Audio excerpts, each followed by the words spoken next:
Anna obboleettiin Ruutaa har'ammoo yuutuu Ruutaa fi Abrishiin lolti jechuudha. Ruutaayi dhugumaan ati Abrishitti araaramtee jiraachuu feete. Abrish ati immoo yoo isheen dhugaadha sitti araaramtee jiraachuu feete mataarran bahiniitii dhiifama godhii fi waliin jiraadhayi. Nummoo gammachuun keessan keenya. Ruutaa ati yoo dhugumaan Abrishiin immoo haloo ba'uuf irra deebitee san caalaa miidhuuf deemtu ta'e Abrish osoo hin taane maatii keetii sitti gaddaa kana beeki. Ani akka obboleettitti siinan lola sin gorsasi. Kanaafu gorsa namaa dhagahii maatii keenya hin gaddisiisinii akkasumas immoo kabaja maatii keetiitiif waan hin taane hin dalaginii. Kanaafuu Abrish atillee dhiifama godhiitii walitti deebi'a. Qat jedhii gara manaa deebi'i. Niititii horadhu daa'ima kee guddifadhu. Obboleetti jechuun kana kinu obboleetti jechuun tana. Innaa nagaa isiniif haa ta'u anis jira galata waaqayyoo nagaan na bira jiraatu isin bira isaa jiraatu. Innaa viidiyoo kanaa laayikii sabskiraayib sheer gochuun irraanfatinaa isiniin jedha.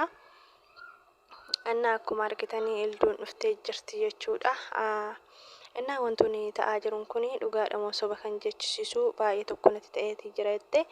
Innaa haa ta'uyyuu malee akka moo'atu dhugaa ta'u moo abdiin qaba. Innaa Ruutaan hillikii fixatteeti kan Abrishiin dhiifama gaafachuu deemte. Innaa kun immoo yuutuu kan dhugumaan Abrish dhiifama gaafachuu feete jechuudha. Abrishittillee dhugaadha. Wanni inni jedhe dhugaa ta'ee itti dhagahamuu danda'a. Wantoonni dubbatu sirriidha. Maaliif jennaani inni kan jedhu ati meeshaa na seete moo kan gajjettee na fuute yoo barbaadde deemi yoo barbaadde kootu yoo barbaadde taa'i yoo barbaadde ka'ii kannaan jettu meeshaa wayii sitti fakkaadhe kan namni hoo fuudhee lafa godhee hoo lafa godhan fuudhan yoo kaasan lafa godhanii miti ani jedhe kan inni deebiseefi.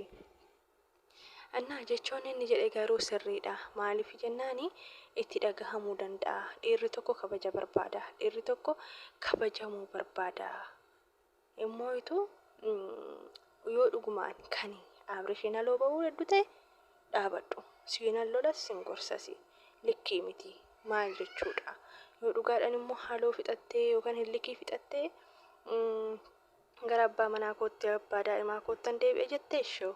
Nusin gammanna maatii muluu gammadaa. Kanaafummoo wantoonni beekuu qabdu namoonni maal naan jedhaa maatiin maaltu itti dhagahama kabaja maatiitiif kabaja hordoftootaatiif kabaja waa maraatiif kabaja hiriyootatiif yaaduu qabdanis maaliif jennaan amma namoonni Dubaay irraa natti dawwalu Suudi Arabiyaa irraa natti dawwalu innaa dhugumaan Abrishitti deebi'uu feeteti moo dhugumaan Abrish wajjin jiraachuu feeteti moo Abrishiif miidhuuf kan isheen deemtu jedhanii namoota hedduun irratti dawwalee natti haasa'a.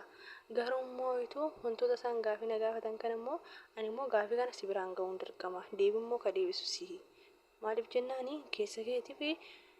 keessa kee ka beeku Rabbi qofa waan ta'eefi deebiin kun immoo siifi hordoftoota hin gaddisiisinii maatii kee hin gaddisiisinii wantoota ta'u malee wantoota hin taane hin hojjetinii jetteen jechuudha. Innaa Ruuti shaanillee maal akka deebistu hin beeknu garuu obboleettiin Ruutaa baay'ee loltee akka nama barateetti jechuudha. Nama barate jechuun tana kinu. Innaa maatii isin hordofuuf yaaduu qabdanii wantoota hin taane hin hojjetinaayi wantoota namni isinirraa baratu wantoota namni gammachuu itti argatu. Bakka namoonni isiniif jedhee ganamaaf galgala ganama akkamitti buletti galgala akkamitti ooletti ka jedheetu isin iyyaafatu isiniif yaadu namoota hedduudha. Kanammoo hin callisinaayi. Namoonni kun isinitti gadduu danda'a. Maaliif jennaani nama gaddisiisuun hin barbaachisu. Namoonni kun maaliif akkana naan jedhe namoonni kun maaliif akkatti naa yaada namoonni kun maaliif akkatti naa dhiphata jettanii yaaduu qabdanii jette jechuudha. Dhugaa dubbachuuf obboleettii cimtuu akkuma buzeeti jechuudha. Guyyaa takka kifaatii dubbattee hin beektu. Guyyaa takka tunis jechuudha. Innaa waluma argate maatii ciccimaan jechuudha dhugaa rabbi. Innaa baay'ee das nama jedhu jechuudha. Haala kanaan waaqayyootti haa fufsiisu. Amala badooma irratti hin arginu kana boodillee amma booda irratti hin arginu jammarii. Innaa moo'itu Ruutaan akka yaadutti garuu dhugaa natti fakkaatu. Maaliif jennaan akkamittiin namni guyyuma takkatti jijjiirama maal jechuudha akka har'aa daanii faayettee dastaa faayettee Abrishii waan goote argitanii jirtan jechuudha. Bariisuma san immoo yutuu Abrishii wajjin jiraachuun fedha. Akkamitti ta'e akkamitti jechuun akkamitti halkan takkaan onneen ishee jijjiire akkamitti garaan ishee jijjiire akkamitti sammuun ishee jijjiire. Innaa Abrishiin akkamittiin torbita keessatti gara biraa jaalalli si dhaqaa miti annan beekaa afaaniin haasofta malee garaa keetii jettiin miti. In ishii yoo akkamitti guyyaa takkaanii qayyarame akkamitti sanuu kan guyyaa takka inni torbee tokkoyyuu jechuudha. Innaa roottaatis waan hin taane hin dalagini kanaafuu immoo yituu amma kunii eenyu dastaan jireenya kee keessaa bahee jennee yoo teenyu daaniin dhufuun maal jechuudha. Wantoonni kun sirrii miti. Tokko sirraa jenne tokkotu badaa tokko sirraa yoo jenne tokkotu badaa. Wantoota babal'isitan kana dhiisaa filiisii jette jechuudha obboleettiin Ruuttayi. Innaa akkasii daaniin dhufuun isaa hunduma qar jedhe jechuudha. Innaa Abrishiin yoo dhugaatti dhiifama gaafatte Abrishatillee dhiifama ishee fudhadhu. Daa'ima kee guddifadhu haadha manaa kee horadhu. Mammoituu ati isheen hillikii fixannaan ati immoo hillikii fixanne fakkaata. Kanaafuu hillikii fixachuu qabdanii maal jechuudha. Jireenyi qaldii miti. Jireenya keessanitti jireenya miidhagaa sanitti deebi'uu qabdanii jette. Sirrii jette dhugaa rabbi.